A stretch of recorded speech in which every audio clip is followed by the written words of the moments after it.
എങ്ങനെയാ പഠിച്ചെത്തു പോയെ? ആദ്യം അവര് വീട് കിട്ടുന്നു. പട്ടി അവര് താഴത്തെ വീട്ടിലാന്നു.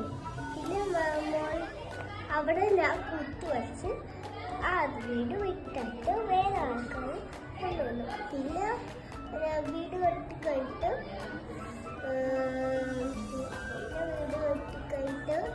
പട്ടി ഡെയിലി ഇറങ്ങാൻ കേട്ടില്ലല്ലോ. അപ്പം പട്ടി ഒരു ദിവസം ഞങ്ങൾ പട്ടി പുറത്ത് പോയി കടി നോക്കിക്കൊണ്ട് ആ പട്ടി വന്ന് രാത്രിയായപ്പോൾ ചത്തു. അപ്പാപ്പനും അമ്മമ്മയും എല്ലാം എന്തുകൊണ്ട് നിങ്ങളെല്ലാവരും ഉണ്ടല്ലോ, ഞാൻ ചാവുകയാണ് പറഞ്ഞു. ചാവാന്ന് പറഞ്ഞോ? ആര്?